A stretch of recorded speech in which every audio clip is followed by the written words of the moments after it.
Chapter 3. It would be very interesting, thought Rumata, to catch this wagger and take him back to Earth.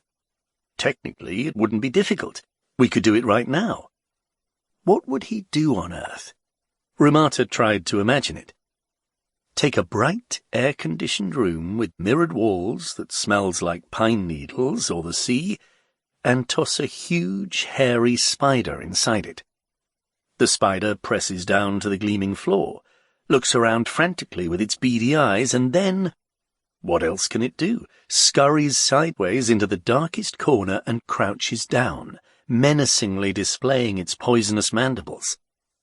Of course, first of all, Wagger would search for the resentful people. And, of course, the stupidest of the resentful would seem to him too clean and unsuitable for use. You know, the old man might sicken. He'd probably even waste away. Although who can tell? That's the thing. The psychology of these monsters is very much a dark forest. Holy Micha! Making sense of it is much more difficult than making sense of the psychology of a non-humanoid civilization. All of the actions of these men can be explained, but they are fiendishly difficult to predict. Yes, maybe he'd die from melancholy. Or maybe he'd look around, adapt, figure out how things stand, and get a job as a ranger in some national park. After all, it can't be the case that he doesn't have a single, small, harmless hobby, which only gets in his way here, but there could become the meaning of his life. I think he likes cats. He keeps a whole herd of them, they say, in his lair, and he has a special keeper for them. And he even pays this keeper, although he's stingy and could have simply threatened him. But what he'd do on Earth with his monstrous lust for power, that's hard to know. Rumata stopped in front of a tavern and was about to go in, but then realized that his coin purse was missing. He stood in front of the door in complete confusion.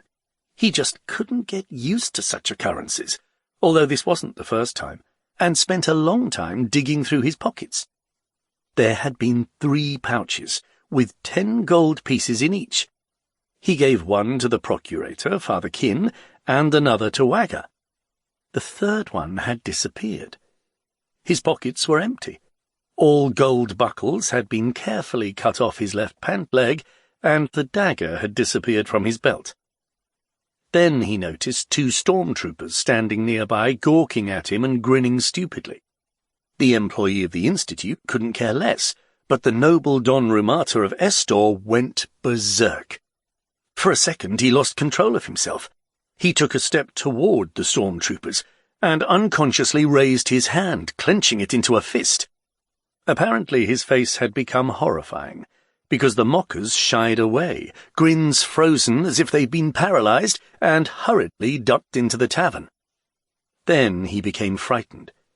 He had only been this scared once in his life, when he, at the time still the second pilot of a passenger starship, felt his first attack of malaria.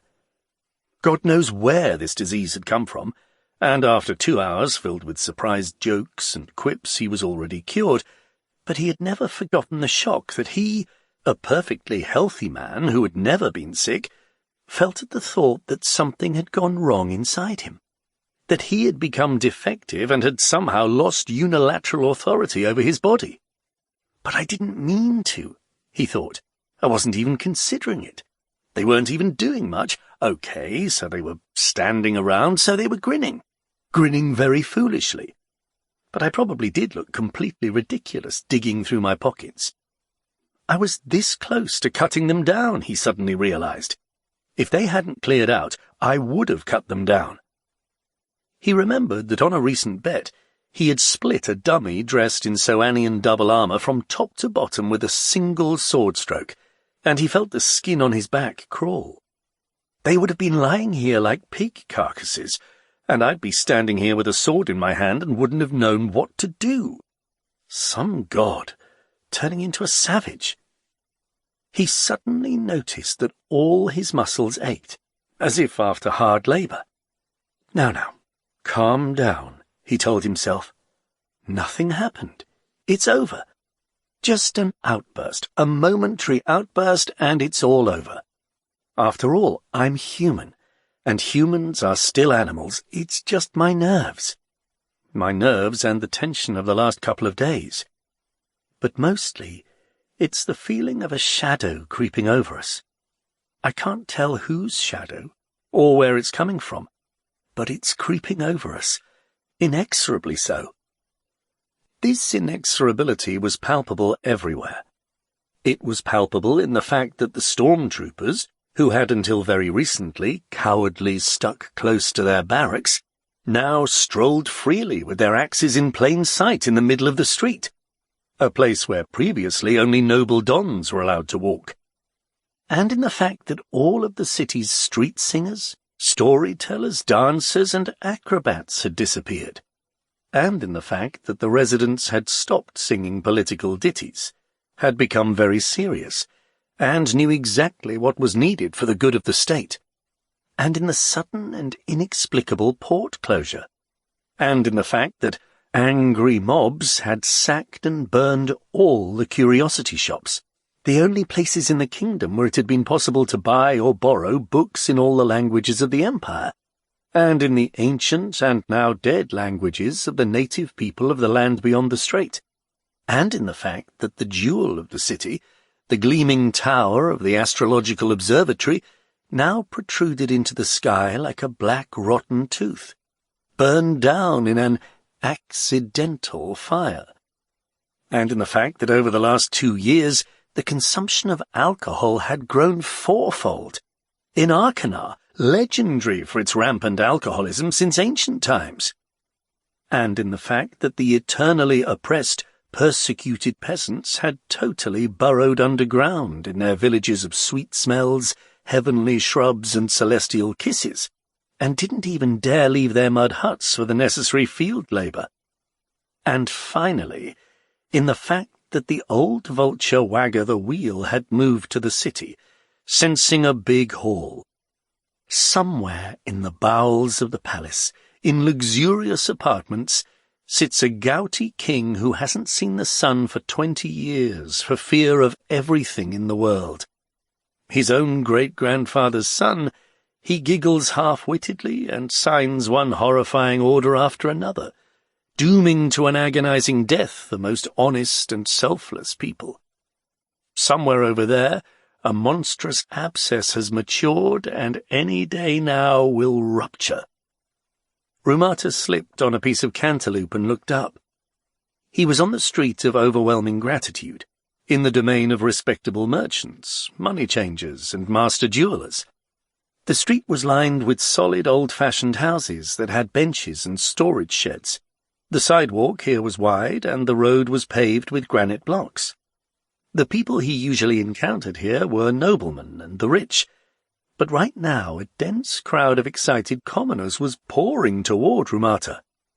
They carefully walked around him, glanced at him obsequiously, and many bowed just in case.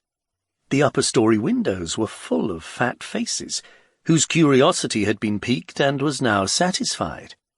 Someone in front was shouting peremptorily, "Go on! Keep walking! Break it up! Go on, quick!" The people in the crowd were talking to each other. "That's the worst kind. They're the real dangerous ones. They seem so quiet, well-mannered, respectable, a merchant like any other, but there's bitter poison inside. What they did to him, the poor devil. I'm used to everything, but believe it or not, it made me sick to watch. And they're none the worse for it. What boys! It warms my heart they won't let us down. Maybe we shouldn't do it like this. After all, he's a man, a living creature. All right, so he's a sinner, then punish him, teach him, but why this?" "Hey, stop that, you! Be quiet, you! First, there are people around." Master, the broadcloth's good, and they'll sell it to us without raising the price if you push 'em, although we better hurry up or Pakin's guys will beat us to it again." "My son, you must not doubt. You must have faith. If the authorities are taking steps, they know what they are doing." They got another one, thought Rumata.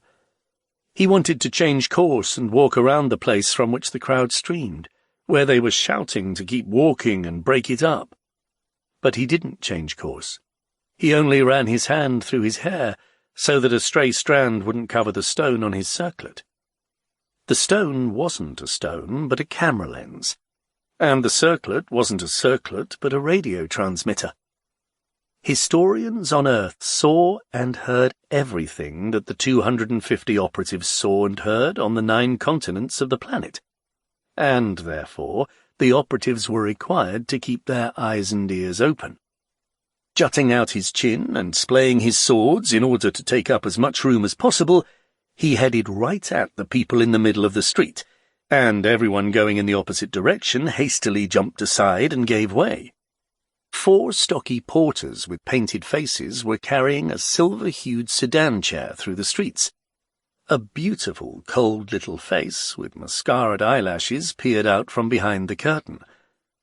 Rumata took off his hat and bowed. This was Doña Okana, the current favourite of our eagle Don Reba. When she saw the magnificent suitor, she smiled languidly and meaningfully at him. It was possible to immediately name 24 noble dons who, after receiving such a smile, would have rushed to their wives and mistresses with the joyful news. "All the others better beware. I'll buy and sell them all. I'll show them who's boss." Such smiles were rare and often invaluable. Rumata stopped, following the chair with his eyes. "I should make up my mind," he thought. "I should finally make up my mind." He shuddered at the thought of what it would cost him. "But I should do it, I really should." "My mind's made up," he thought. "There's no other way. I'll do it tonight." He reached the weapons shop he had gone into that morning to check the price of daggers and listen to poetry, and stopped again. So that's what it was. That means it was your turn, my good Father Hawk. The crowd had already dispersed. The shop's door was torn from its hinges and the windows were broken. A huge stormtrooper in a grey shirt stood in the doorway, his foot planted on the door jamb. Another stormtrooper, a scrawnier one, squatted by the wall. The wind was blowing crumpled sheets covered with writing along the pavement.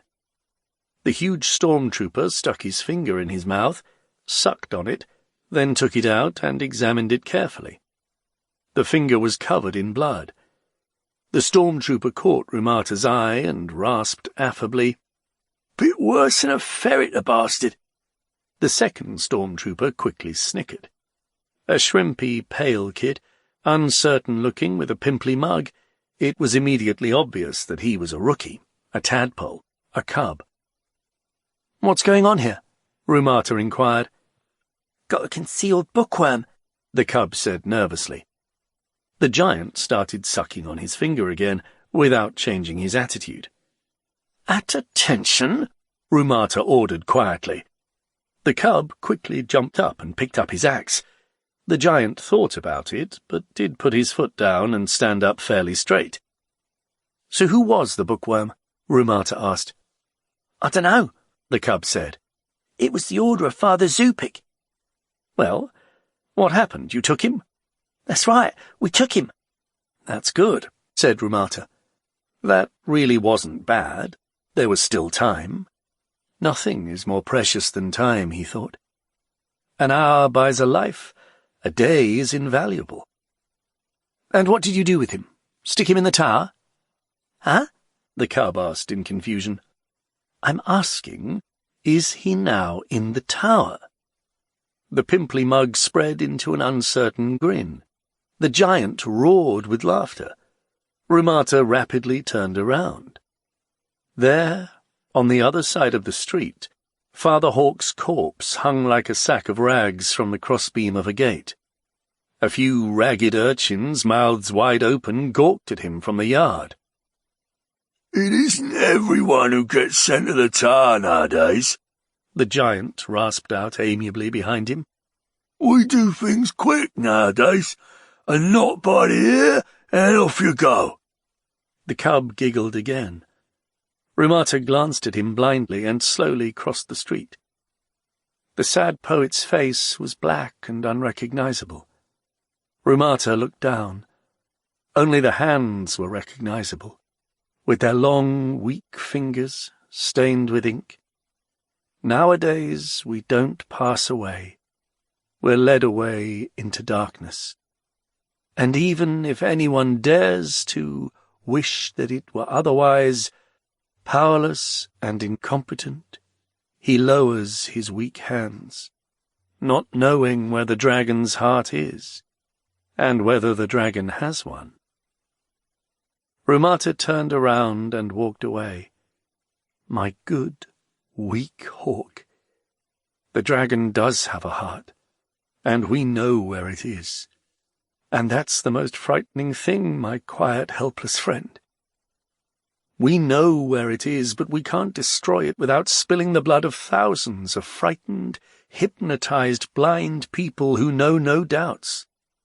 And there are so many of them, hopelessly many, ignorant, isolated, embittered by perpetual thankless labour, downtrodden, not yet able to rise above the thought of an extra penny.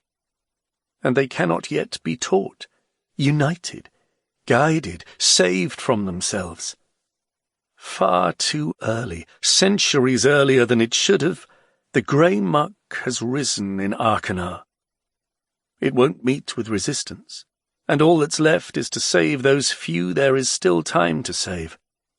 Budach, Tara, Nanin, maybe another dozen, maybe another 2 dozen. But the very thought that thousands of others, maybe less talented but also honest and truly noble people, were fatally doomed, caused an icy chill in his chest, and an awareness of his own vileness. Sometimes this awareness became so acute that his mind would become clouded, and Rumata could almost see the backs of the grey bastards illuminated by lilac flashes of gunfire, and Don Raber's eternally insignificant pale visage contorted with animal terror, and the merry tower collapsing on itself. Yes, that'd be sweet. That would be actual work, an actual macroscopic impact. But then, yes, they were right at the Institute. Then the inevitable. Bloody chaos in the country, the surfacing of Wagger's night army, 10,000 thugs excommunicated by every church, rapists, murderers, and sadists, hordes of copper-skinned barbarians descending from the mountains and destroying everything that moves, from newborns to the aged, huge crowds of peasants and townspeople blind with terror fleeing to the forests, mountains, and deserts, and your supporters, merry men, brave men, ripping open each other's bellies in a brutal struggle for power and for the right to control the machine gun after your inevitable violent death. And this absurd death, from a cup of wine served by your best friend, or from a crossbow bolt whistling towards your back from behind a curtain, and the horrified face of the one who will be sent from Earth to replace you, and who will find a country depopulated, drenched in blood, still burning, in which everything will need to be started over again. When Rumata kicked open the door of his house and entered the magnificent, dilapidated entrance hall, he was as gloomy as a storm cloud. Muga, the grey-haired, hunched servant of 40 years' experience, cowered at the sight of him, and only watched, drawing his head further into his shoulders as his savage young master tore off his hat, coat, and gloves, hurled his swords onto the bench, and climbed to his chambers. Uno waited for him in the living room. "Order dinner," growled Rumata. "To my study." "Someone's waiting for my master in there," Uno reported gloomily. "Who?" "Some common girl. Or maybe a Donya. She speaks like a commoner, so gentle, but she's dressed like a noblewoman. Pretty." "Kira," thought Rumata with tenderness and relief. "Oh, how wonderful! As if she sensed it, my little one." He stood still, his eyes closed, gathering his thoughts. "Should I turn her out?" the boy asked briskly. You dummy, said Rumata. Don't you dare. Where is she? In master's study, of course, the boy said with an inept smile. Rumata hurriedly headed there. Order dinner for 2, he instructed along the way. And listen, don't let anyone in. Not the king, not the devil, not Don Raber himself. She was in his study, sitting with her feet up on a chair, her chin propped up on her fist, absent-mindedly flipping through the treatise on rumours. When Rumata walked in, she started, but he didn't let her get up. He ran up to her, hugged her, and stuck his nose into her thick, fragrant tresses, muttering, "It's so good to see you, Kira. It's so good to see you." There was nothing extraordinary about her. She was just a girl, 18 years of age, snub-nosed, her father an assistant to the court clerk, her brother a sergeant in the stormtroopers. And she was late getting married because she was a redhead, and Arkady didn't think much of redheads. For that same reason she was surprisingly quiet and shy, and she had nothing in common with the loud-mouthed, voluptuous women who were so appreciated in every class of this society. Nor was she like the languid court beauties, who found out a woman's lot too early and for life. But she knew how to love the way they now loved on earth, calmly and unconditionally. "Why were you crying?" Rumata asked. "Why are you so angry?" "No. Tell me why you were crying." "I'll tell you later.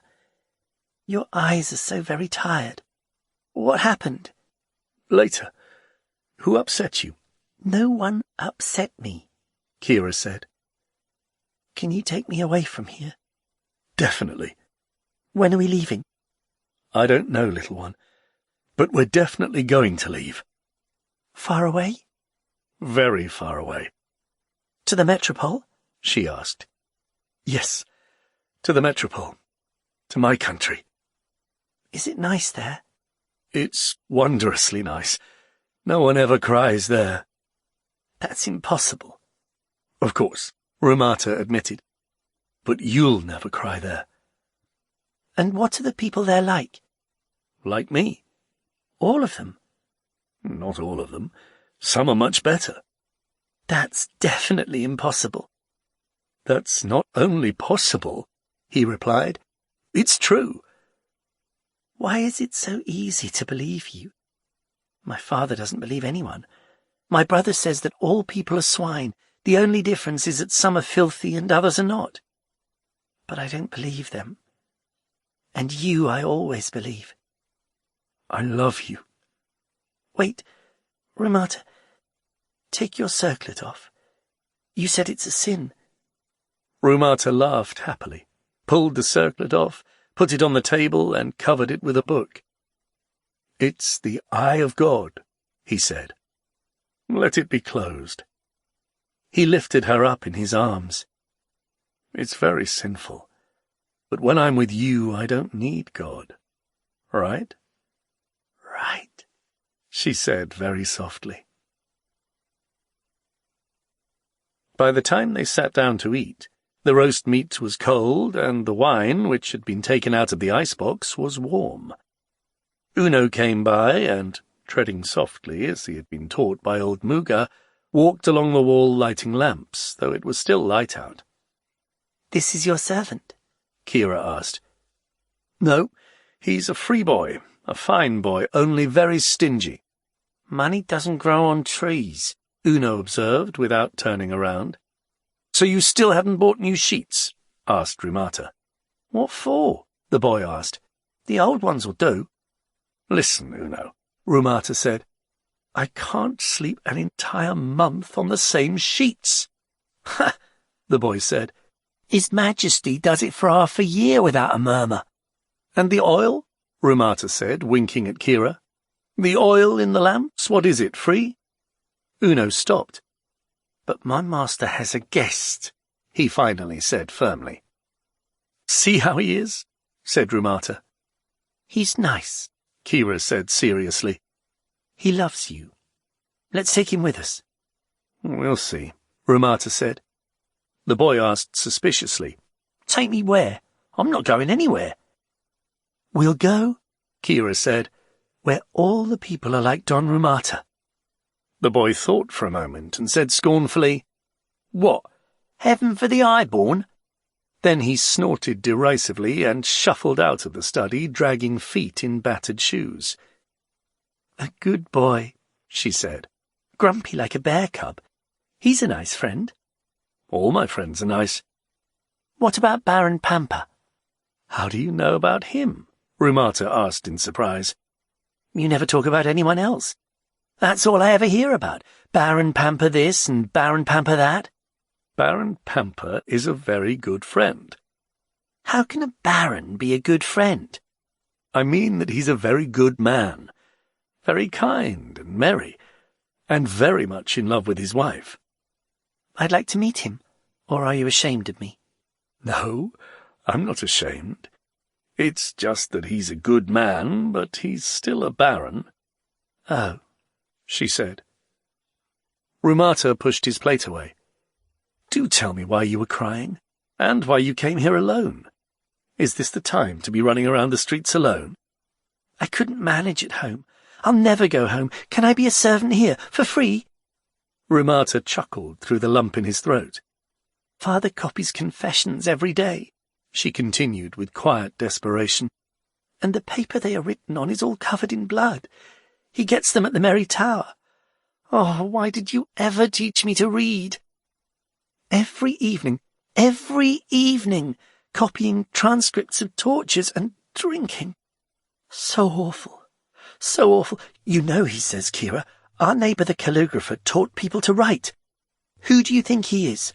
He revealed during torture that he's a wizard and Irukanian spy. Who, he says, am I supposed to believe now? I learned to write from him myself, he says. And my brother comes home from the patrol more drunk than beer itself, hands covered in dried blood. We'll kill them all, he says, until the 12th generation. He interrogates father about why he's literate. Today, he and his buddies dragged some man into the house. They beat him up, splattered everything with blood. He even stopped screaming. I can't live like this. I'd rather you kill me than go back. Rumata stood beside her, stroking her hair. She was staring fixedly into space with tearless, gleaming eyes. What could he say to her? He lifted her in his arms, carried her to the sofa, sat down beside her and started telling her about the temples made of crystal, about the cheerful gardens that stretched for many miles without any mosquitoes, rot, or evil spirits, about enchanted tablecloths, about flying carpets, about the magical city of Leningrad, about his friends, proud, cheerful, and happy people, about the wondrous country over the seas and mountains with the strange name, Earth.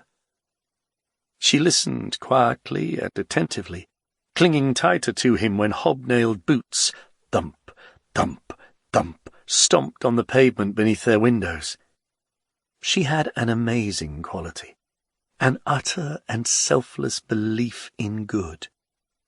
Tell such a tale to a serf, he'd grunt doubtfully, wipe off the snot with his sleeve, and keep going without saying a word, only looking back at the kind, sober but, what a pity, crazy noble Don. Start telling this to Don Tameo and Don Serra, they wouldn't let you finish. One would fall asleep and the other would burp and say, "That's all real noble, but how are their women?" And Don Reber would listen attentively until you were done, and having heard you out, would wink at his storm-troopers so they could bend the noble Don's elbows to his shoulder blades and find out where exactly the noble Don heard such dangerous tales, and who he'd had the time to tell them to. When Kira calmed down and fell asleep, he kissed her peaceful, sleeping face, covered her with a fur-trimmed winter coat, and tiptoed out, closing the unpleasantly squeaking door behind him. After walking through the dark house, he went down to the servants' quarters and said, looking above the bowed heads, "I hired a housekeeper. Her name is Kira. She will stay upstairs with me. The room behind the study should be thoroughly tidied by tomorrow. Listen to the housekeeper like you do to me." He scanned around the room. Any mocking grins?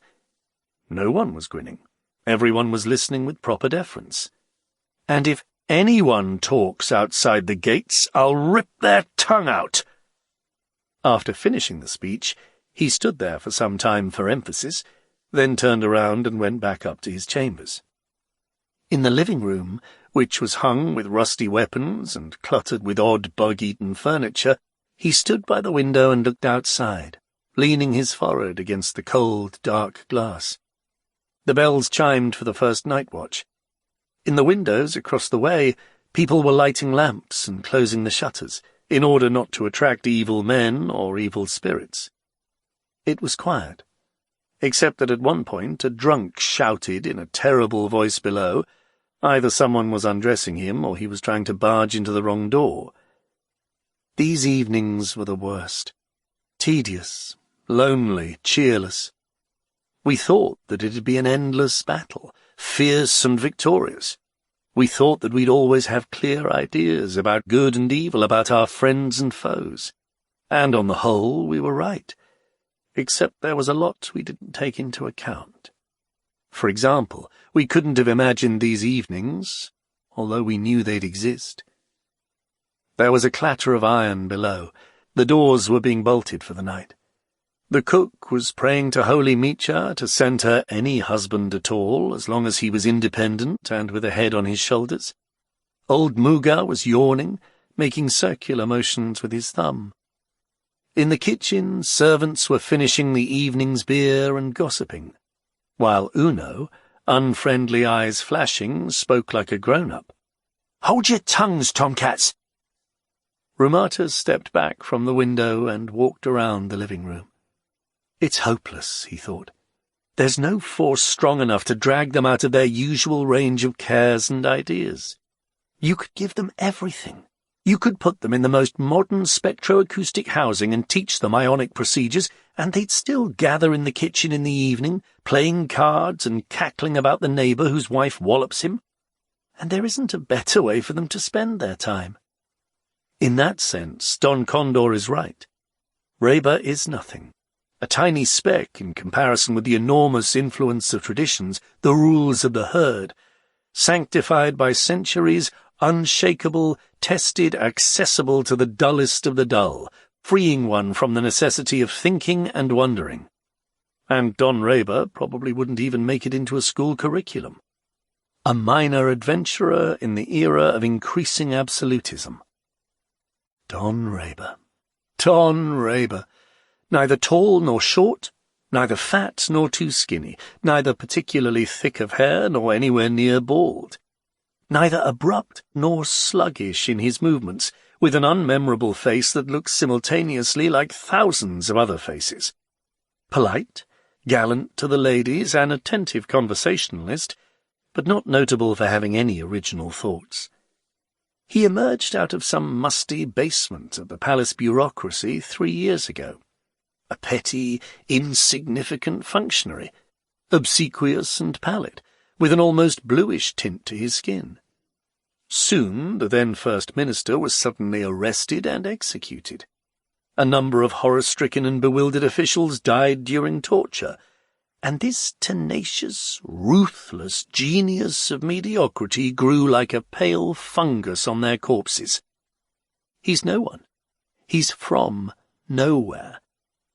This is not a powerful mind underneath a weak monarch, which has been known by history, not a great and terrible man who gives his life to the idea of unifying the country in the name of autocracy. This is no money-grubbing lackey, thinking only of gold and of women, killing right and left for the sake of power and staying in power in order to kill. People even whispered that he wasn't Don Reba at all, that Don Reba was a completely different person, and this was God knows who, a werewolf, a double, a changeling. All of his schemes fell through. He instigated a fight between 2 influential families in the kingdom in order to weaken them and begin a broad offensive against the barony. But the families reconciled, clinked their goblets and declared an eternal union, and took a substantial chunk of land away from the king, land that had belonged to the Totsis of Arkady since time immemorial. He declared war on Irukan, led the army to the border himself, drowned it in the swamps and lost it in the forests, left them all to fend for themselves, and fled back to Arkady. Thanks to the efforts of Don Gug, which Don Reber of course had no idea about, he was able to make peace with the Duke of Irukan at the cost of 2 border towns. And after this, the king was forced to scrape out the bottom of the empty coffers in order to put down the peasant revolts that had swept the country. For these kinds of blunders, any minister would be hung upside down by his feet at the top of the Merry Tower. But Don Reber somehow remained in power. He abolished the ministries of education and welfare, established the Ministry of the Defence of the Crown, and removed the ancestral aristocrats and the few scientists from their government posts. He caused a complete economic collapse, wrote the treatise On the Brutish Nature of the Farmer, and finally, a year ago, organized the Protective Guard, the Grey Troops. The monopolies had stood behind Hitler. No one was standing behind Don Reber, and it was obvious that the stormtroopers would eventually devour him like a fly. But he kept twisting and turning, piling one absurdity on top of another, writhing around as if he was trying to deceive himself, as if he knew nothing but the paranoid task of exterminating any trace of culture. Just like Wagger the Wheel, he had no past. 2 years ago, any aristocratic mongrel would contemptuously speak about the worthless boor who was deceiving His Majesty. But nowadays every aristocrat you asked claimed to be related to the Minister of the Defence of the Crown through the maternal line. And now he wants Budach, Ramata thought. Another absurdity. Another bizarre feint of some sort. Budach is a bookworm. Bookworms get sent to the gallows, with a lot of pomp and noise so that everyone knows about it. But there's no pomp or noise. Therefore he needs Budach alive. Why? Don Reber can't be stupid enough to hope to force Budach to work for him. Or maybe he really is stupid.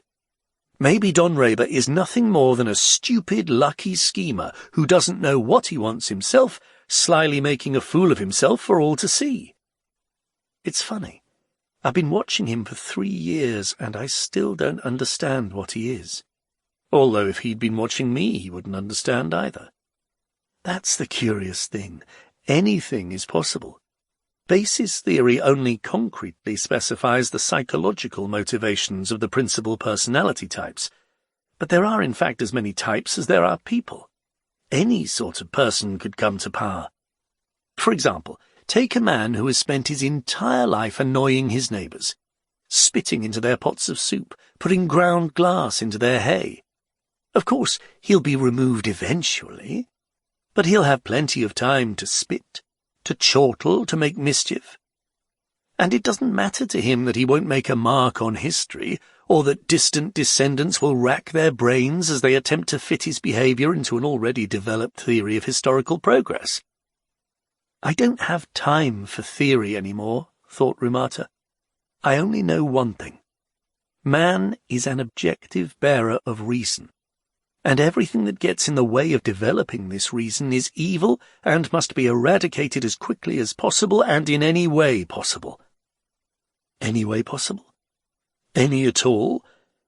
No, probably not. Or maybe I really do mean any. Stop dithering, he thought to himself. I should make up my mind. Sooner or later I will have to make up my mind. He suddenly remembered about Doña Okana. Make up your mind then, he thought. Start right there. If God undertakes to clean an outhouse, let him not believe that his hands will remain clean. He felt nauseated at the thought of what awaited him, but it's better than murder. Better dirt than blood. Walking on his tiptoes, so as not to wake up Kira, he went to his study and changed clothes. He turned the transmitter circlet over in his hands, then decisively shoved it in a drawer. Then he stuck a white feather, the symbol of passionate love, into his hair behind his right ear, strapped on his swords, and put on his best cloak. When he was already downstairs, unbolting the doors, he thought, "You know, if Don Reber finds out, that'll be the end of Doña Okana." But it was already too late to go back. Chapter 4. The guests were already gathered, but Doña Okana wasn't there yet. The royal guardsmen, famed for their duels and sexual escapades, were having drinks by the gilded table covered with appetizers, preening, arching their backs and sticking out their wiry behinds. A number of scrawny middle-aged women giggled by the fireplace. They were completely insignificant, and for this reason had been chosen by Doña Okana to be her confidants. They were sitting on low couches side by side, and 3 little old men with skinny legs in constant motion were bustling in front of them, famous dandies from the time of the previous regency, avowed authorities on long-forgotten anecdotes. Everyone knew that without these old men a drawing-room wasn't a drawing-room. In the middle of the hall, his jack-booted feet apart, stood Don Repat, a loyal and sensible agent of Rumata's, a lieutenant of a grey company of haberdashers, with a magnificent moustache and no principles whatsoever. With his big red hand stuck in his leather belt, he was listening to Don Tomeo, who was giving a rambling account of his new project of suppressing the peasants in order to benefit the merchant class, and would occasionally twitch his moustache in the direction of Don Serra, who was wandering from wall to wall, probably in search of a door. In the corner, glancing around cautiously, 2 famous portrait painters were finishing a stew of alligator with wild garlic, and in a nearby recess sat an elderly woman in black, a duenna engaged by Don Reber to keep an eye on Doña Okana. She was staring fixedly into space with a strict expression on her face, her whole body occasionally all of a sudden pitching forward. At some distance from the others, a royal and the secretary of the Soanian embassy were playing cards. The royal was cringing, the secretary was smiling patiently. He was the only person engaged in useful activity in the room. He was gathering material for the next embassy report. The guardsmen by the table greeted Rumata with cheerful shouts. Rumata gave them a friendly wink and started making the rounds of the guests. He bowed to the old dandies, paid a few compliments to the confidants, who immediately started staring at the white feather behind his ear, patted the royal's fat back, and headed towards Don Repat and Don Tomeo. As he walked by the window recess, the duenna swayed again, reeking of wine. When he saw Rumata, Don Repat took his hands out of his belt and clicked his heels, while Don Tomeo cried softly, "Is that you, my friend? I'm so glad you came. I'd already lost hope. Like a broken-winged swan calls wistfully to a star. I was so lonely. If not for our dearest Don Repat, I would have died of misery." It was clear that Don Tomeo had almost sobered up for dinner, but still hadn't been able to stop. "Is that how it is?" Rumata said with surprise. "We're quoting the rebel Zurin." Don Repat immediately drew himself up and gave Don Tomeo a predatory look. Don Tomeo said, flustered. "Zurin? Is that so? Why, yes, I meant it in an ironic sense, I assure you, noble Dons. After all, what is Zurin? A low, ungrateful demagogue, and I just wanted to emphasize that Doña Okana isn't here," continued Rumata, "and that you've been lonely without her. That's just what I wanted to emphasize. By the way, where is she?" "She should be here any minute," Don Repat said with a bow, and walked away. The confidants, mouths identically agape, kept staring at the white feather. The elderly dandies snickered coyly. Don Tomeo finally also noticed the feather and began to tremble. "My friend," he whispered, "why are you doing this? You never know when Don Reber might come by. True, he's not expected today, but still. Let's not talk about it, said Rumata, impatiently looking around. He wanted to get it over with as quickly as possible. The guardsmen were already approaching with cups. You're so pale, whispered Don Tomeo. I do understand. Love, passion, but holy Mitya, the state is above, and finally it's dangerous to offend his feelings. Something changed in his face, and he began to retreat, depart, move back, bowing the entire time. Rumata was surrounded by guardsmen. Someone offered him a full cup. For honour and for the king, a guardsman declared. And for love, another one added. Show them what the guardsmen are made of, noble Rumata, said a third. Rumata took the cup and suddenly saw Doña Okana. She was standing in the doorway, fanning herself and sensuously swaying her shoulders. Yes, she certainly was good-looking. At this distance, she was even beautiful. She wasn't at all to Rumata's taste, but she was doubtlessly good-looking, the silly, lascivious bird. Huge blue eyes without a shadow of thought or warmth, a soft and extremely experienced mouth, a gorgeous, skilfully and carefully exposed body. The guardsman behind Rumata's back apparently couldn't control himself and smacked his lips rather loudly. Rumata shoved the cup toward him without looking and took long strides toward Doña Okana. Everyone in the room looked away from them and started assiduously talking nonsense. "You're stunning," Rumata muttered, bowing deeply, his swords clanging. "Let me lie at your feet, like a greyhound lies at the feet of a nude and indifferent beauty." Doña Okana covered herself with the fan and slyly narrowed her eyes. "You're very brave, noble Don," she said. "We poor provincial women cannot hope to withstand such an assault." She had a low, husky voice. "Alas, all that remains for me is to open the castle gates and let the victor in." Rumata, gritting his teeth from shame and rage, bowed even deeper. Doña Okana lowered her fan and yelled out, "Noble Dons, enjoy yourselves. Don Rumata and I will be back soon. I promised to show him my new Irukanian rugs."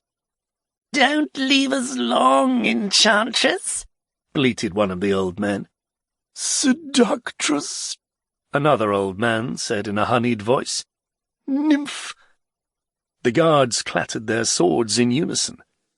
"His taste isn't bad," the royal said, too audibly. Doña Okana grabbed Rumata by the sleeve and dragged him along. When he was already in the hallway, Rumata heard Don Serra declare in an injured tone, "I see no reason why a noble Don shouldn't look at some Irukanian rugs." At the end of the hallway, Doña Okana came to a sudden halt, threw her arms around Rumata's neck, and with a throaty moan that was supposed to indicate a burst of passion, pressed her mouth hard against his. Rumata stopped breathing. The unwashed nymph reeked of body odour mixed with Estorian perfume. Her lips were hot, wet, and sticky from sweets. Making an effort, he attempted to return the kiss, and apparently succeeded, because Doña Okana moaned again and fell into his arms with her eyes closed. This lasted an eternity. "I'll show you, whore," thought Rumata, and squeezed her in his arms. Something cracked. Either her corset or her ribs. The beauty gave a plaintive squeak, opened her eyes in astonishment, and thrashed around, trying to get free. Rumata hurriedly let her go. "Naughty boy," she said with delight, breathing heavily. "You almost broke me." "I'm burning with love," he mumbled guiltily. "Me too. How I've waited for you. Let's go faster." She dragged him behind her through some cold, dark rooms. Rumata took out a handkerchief and furtively wiped his mouth. The plan now seemed completely hopeless. I should do it, he thought. But there are all sorts of things I should do. I won't get off with just talk. Holy Micha, why do they never bathe in the palace? What a temperament! If only Don Raber would come by. She dragged him along silently and persistently, like an ant dragging a dead caterpillar. Feeling like a complete idiot, Rumata went on with some gallant nonsense about fast feet and red lips. Doña Okana just giggled. She pushed him inside an overheated boudoir, which really was hung with rugs, flew herself onto the huge bed and, sprawling on the pillows, began looking at him with moist, protuberant eyes. Rumata stood stock still. The boudoir smelled distinctly of bedbugs. "You're beautiful," she whispered. "Come to me. I've waited so long." Rumata closed his eyes. He felt sick. Beads of sweat started to roll down his face with a repulsive tickle. I can't do it, he thought. Damn the information. A she-fox, a monkey. It's just unnatural. It's dirty. Dirt is better than blood, but this is much worse than dirt. To hell with this, Rumata said hoarsely. She jumped up and ran over to him. What is it? Are you drunk? I don't know, he managed to force out. It's stuffy. Should I order a basin? Basin? Never mind, it'll pass. Her fingers shaking with impatience, she began to unbutton his waistcoat. You're beautiful, she mumbled breathlessly. But you're as timid as a virgin. I would never have guessed. It's adorable, I swear by Holy Bara. He was forced to grab her hands. He was looking down at her, seeing the untidy hair shining with pomade, the round, naked shoulders dotted with clumps of powder, the small red ears. It's too bad, he thought. I can't do it. It's a pity. She must know some things. Don Raber talks in his sleep. He brings her to interrogations. She is very fond of interrogations. I can't do it. Well, she said irritably. Your rugs are beautiful, he said loudly. But I must go. She didn't get it at first. Then her face contorted. How dare you, she whispered. But he had already felt for the door with his shoulder blades, run out into the hallway, and quickly walked away. Starting tomorrow, I'm not taking any more baths, he thought. This place needs hogs, not gods. Eunuch, she shouted after him. Gelding, old woman, to the gallows with you! Rumata opened a random window and jumped down into the garden. He stood underneath the tree for a while, greedily gulping the cool air. Then he remembered the idiotic white feather, pulled it out, crushed it furiously, and threw it away. Pashta wouldn't have been able to do it either, he thought. No one would have been able to. Are you sure about that? Yes, I'm sure. Then you aren't worth much. But it makes me sick. The experiment doesn't care about your feelings. If you can't do it, don't try. I'm not an animal. If the experiment demands it, you must become an animal.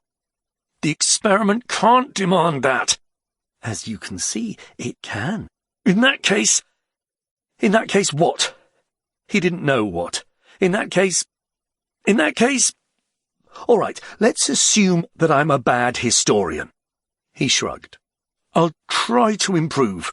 We'll learn how to become pigs. When he came home, it was about midnight.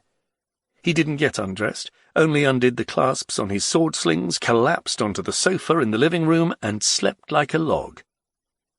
He was woken up by Uno's indignant cries and an amiable bass roar. Go away! Go away, cob, or I'll twist your ear off! He's sleeping, I tell ya. Scram! Don't get in the way! I was ordered not to, I tell ya. The door swung open, and Baron Pampered on Bough barged into the living room, enormous like the beast Pake, red-cheeked, white-toothed, and with a pointy moustache. He was wearing a velvet beret cocked to the side and a splendid raspberry cloak, his copper armour shining dully underneath. Uno trailed behind him, clutching the Baron's right pant leg. "Baron!" Rumata exclaimed, swinging his legs down from the sofa. "How did you come to be in town, dear friend? Uno, leave the Baron alone." "An extraordinarily insistent boy," rumbled the Baron, approaching Rumata with open arms. "He'll turn out well. How much do you want for him? But we'll talk about that later. Let me embrace you." They embraced. The Baron smelled deliciously of the dusty road, horse-sweat, and a bouquet of various wines. "I see that you're completely sober, my friend," he said with disappointment.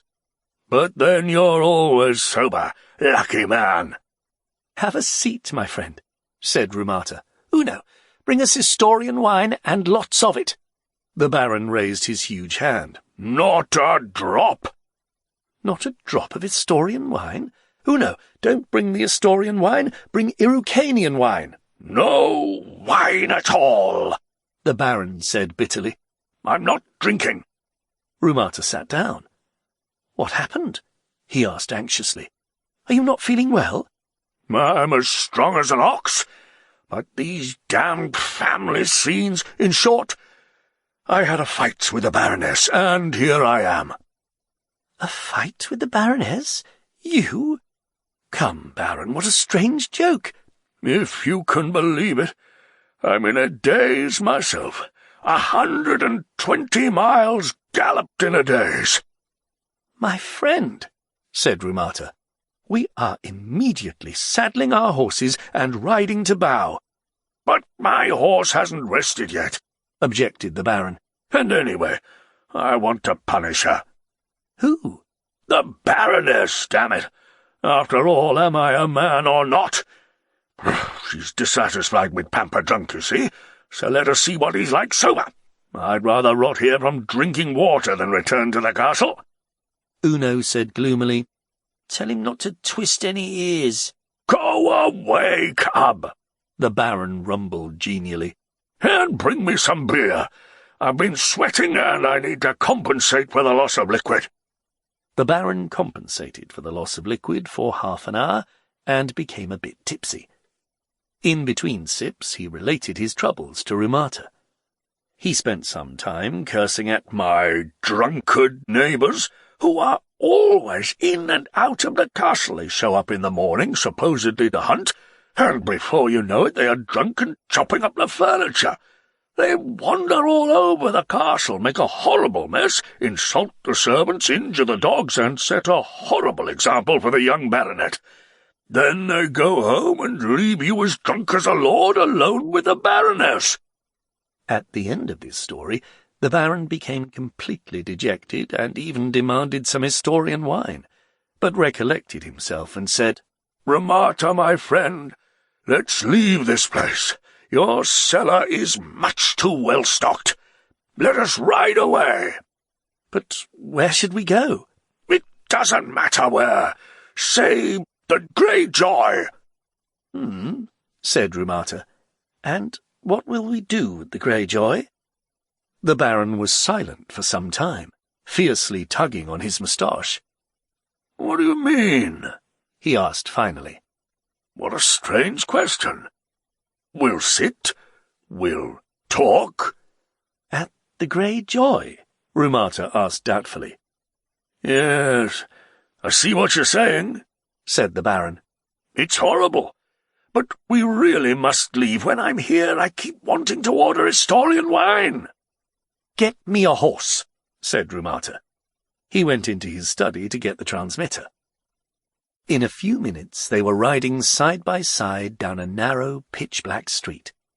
The Baron, who had cheered up somewhat, was loudly describing the boar hunt from the day before yesterday, the remarkable qualities of the young baronet, and the miracle in the monastery of Holy Tuka, in which the father abbot gave birth to a 6-fingered boy from his hip.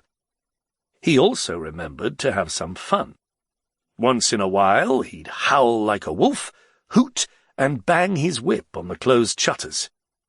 When they arrived at the Grey Joy, the Baron reined in his horse and fell into deep thought. Rumata waited. The dingy inn windows shone brightly, and horses pranced at the hitching post. A few painted girls were sitting side by side on a bench beneath the windows and squabbling lazily, while two servants were straining to roll a huge barrel covered in nitrate strains through the open doors. The Baron said sadly, "All alone. I hate to think of it. The whole night is ahead of us, and I'm all alone. And she's all alone at home." "Don't be so upset, my friend," Rumata said. "After all, the Baronet is keeping her company, and I'm here with you." "That's completely different," said the Baron. "You don't understand at all, my friend. You're too young and flighty. You probably even get pleasure out of looking at these whores." "Well, why not?" Rumata said, looking curiously at the Baron. "They seem like very nice girls." The Baron shook his head and smiled sarcastically. "The one standing up," he said loudly, "has a saggy ass, and the one brushing her hair has no ass at all. These are cows, my friend. At best, these are cows. Just think of the Baroness. Think of her hands, her grace. Think of her poise, my friend." "Yes," Rumata agreed. "The Baroness is lovely. Let's leave this place." "Where would we go?" the Baron asked with melancholy. "And why?" Resolve suddenly appeared on his face. "No, my friend, I'm not leaving this place. You do what you like." He started climbing off his horse. "Although I would be very hurt if you left me here alone." "Of course I'll stay with you," Rumata said. "But—" "No buts," the Baron said. They threw the reins to an approaching servant, proudly walked past the girls, and entered the hall. It was stifling inside. The lamplight barely penetrated the mist of fumes, as if they were in a large and very dirty steam bath. The benches by the long tables were filled with sweaty soldiers in unbuttoned uniforms, seafaring vagrants in colourful caftans over naked bodies, women with barely covered breasts, grey stormtroopers holding their axes between their knees, and craftsmen in scorched rags, all of whom were drinking, eating, cursing, laughing, crying, kissing, and bawling bawdy songs. To the left of them you could make out a bar, behind which the owner sat at a special dais between giant barrels, managing the swarm of nimble, shifty-eyed servants. To the right of them a bright rectangle of light shone through the entrance to the clean half, which was reserved for noble dons, respectable merchants, and grey officers. "Why shouldn't we have a drink after all?" Baron Pamper inquired irritably, grabbing Rumata's sleeve and hurrying toward the bar through the narrow passage between the tables, scratching people's backs with the spikes of his armour. At the bar, he snatched the capacious ladle that the owner was using to pour wine into cups, silently drank it all down, and declared that all was lost, and the only thing left to do was make merry. Then he turned toward the owner and inquired thunderously whether this establishment boasted a place where noblemen could decently and modestly spend their time, without being annoyed by the presence of various tramps, scamps, and thieves. The owner assured him that this was just such an establishment. "Excellent," the Baron said majestically. He tossed a few gold pieces at the owner.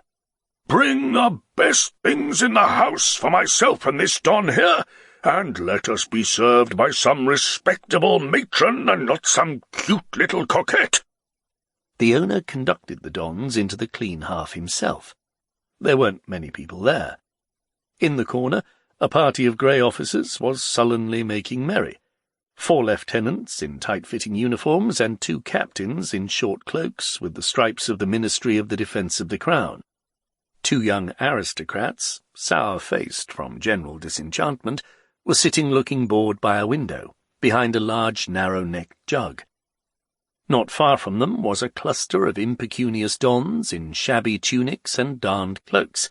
They took tiny sips of beer and constantly looked around the room with thirsty eyes. The Baron collapsed on a seat at an empty table, looked askance at the grey officers, and grumbled, "Even this place has some tramps." But then a stout woman wearing an apron brought out the first course. The Baron grunted, took his dagger off his belt, and started to make merry.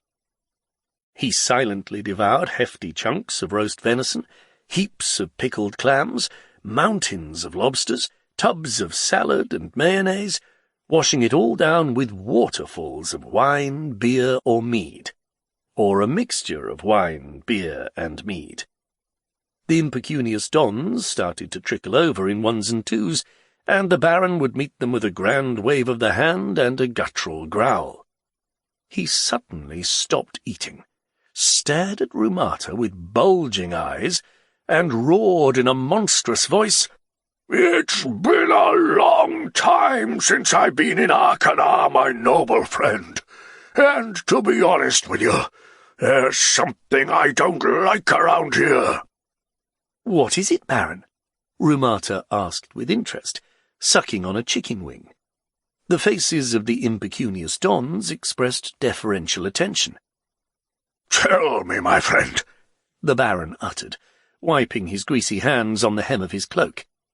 "Tell me, noble dons, since when is it the custom in the capital of His Majesty the King for the descendants of the ancient races of the Empire to be unable to take a single step without bumping into all sorts of shopkeepers and butchers?"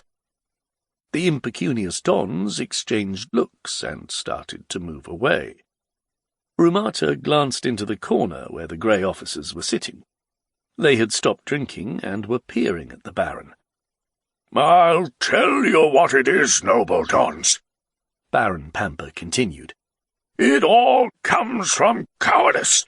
You tolerate them because you're scared. Yes, you're scared!" He bellowed at the nearest impecunious don. The man's face turned pale, and he walked away with a wan smile. "Cowards!" barked the Baron.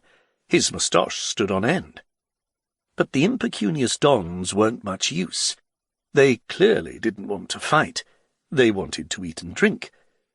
Then the Baron threw his legs over the bench, grabbed the right side of his moustache in his fist, and, glaring into the corner where the grey officers sat, declared, "But I'm not scared of a damn thing! I beat up the grey scum whenever I have the chance." "What's that beer barrel wheezing about?" a grey captain with a long face inquired loudly. The Baron gave a satisfied smile. He got up from the table with a clatter and clambered onto the bench. Rumata, raising both eyebrows, started eating a second wing. "Hear me, grey scum!"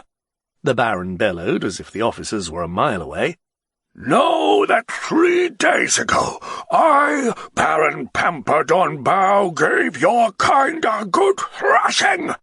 You see, my friend," he said to Rumata from his perch, "we were drinking with Father Cabani at my castle. Suddenly my groom rushes in and tells me that a band of grey soldiers is tearing up the Golden Horseshoe. That's my inn on my ancestral land. I give the order, saddle the horses, and went off. I swear by my spurs there were about 20 of them there, a whole gang. They had captured some 3 men, then got as drunk as pigs. These shopkeepers don't know how to drink, so they started walloping everyone and breaking everything. I grabbed one of them by the feet, and the fun began. I chased them all away to heavy swords. There was blood, you won't believe me, my friend, up to the knee, and the number of axes they dropped." Here the Baron's tale was interrupted. The long-faced captain motioned with his hand, and a heavy throwing knife clanged against the breastplate of the Baron's armour. "About time," said the Baron. He hauled a huge two-handed sword out of its sheath. With unexpected agility, he jumped down to the floor. The sword swept a gleaming arc through the air and cut through a ceiling beam. The Baron swore, the ceiling sank, and debris rained on everyone's heads. Everyone was now on their feet. The impecunious dons recoiled and clung to the walls. The young aristocrats climbed onto a table for a better view. The Greys, holding their blades in front of them, formed a semicircle and started taking small steps toward the Baron. Only Rumata remained seated, trying to gauge which side of the Baron he could stand up on without getting in the way of his sword. The wide blade was humming ominously as it described gleaming circles above the Baron's head. The Baron was awe-inspiring. He bore an uncanny resemblance to an idling cargo helicopter. Having surrounded him from 3 sides, the Greys were forced to stop. One of them had carelessly stood with his back to Rumata, so Rumata bent over the table, grabbed him by the collar, flipped him onto his back into the plates with leftovers, and struck him beneath the ear with the edge of his palm.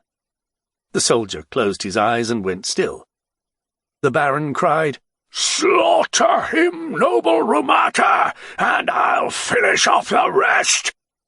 "He'll kill all of them," thought Rumata with displeasure.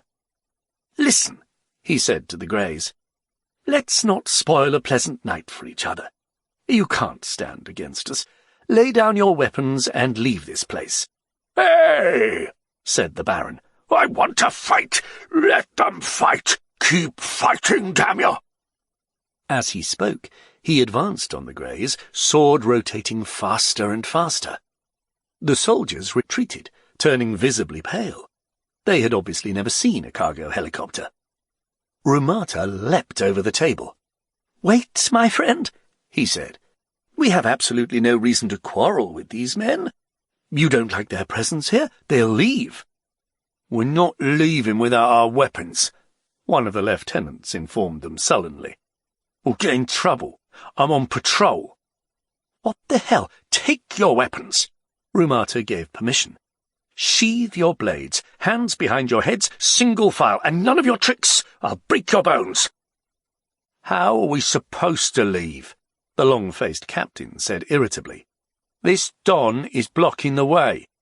"And I'll continue to block it," the Baron said stubbornly. The young aristocrats laughed derisively. "All right," Rumata said. "I'll hold the Baron, and you run by, and better hurry up. I won't be able to hold him long. Hey, you, in the door! Out of the way!" "Baron," he said, hugging Pampa around his ample waist. "My friend, I think you have forgotten something important. As you know, your ancestors only used this glorious sword for noble battle, for it is said, 'Thou shalt not bear thy blade in a tavern.'" The Baron continued rotating the sword, but his face turned pensive. "But I have no other sword," he said uncertainly. "That's even worse," Rumata said significantly. "You think so?" The Baron still hesitated. "You know this better than I do." "Yes," said the Baron. "You're right." He looked up at his furiously spinning wrist. "You may not believe me, my dear Rumata, but I can keep this up at 3 to 4 hours in a row, and I wouldn't even get tired.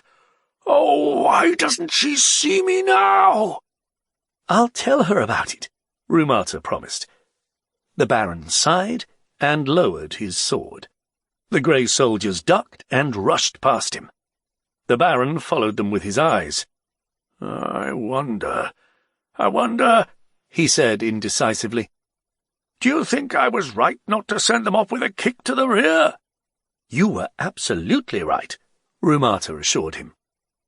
"Well," said the Baron, sheathing his sword, "since we didn't succeed in having a fight, we now finally have the right to have a bit of food and drink."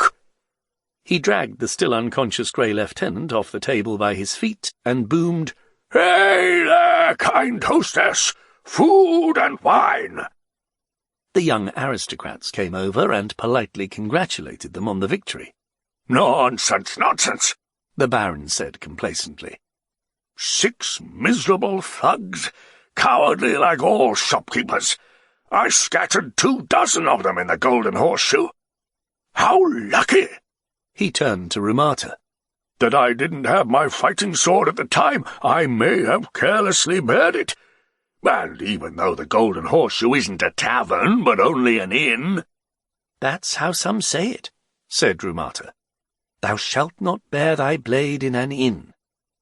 The hostess brought some fresh plates of meat and jugs of wine. The Baron rolled up his sleeves and dug in.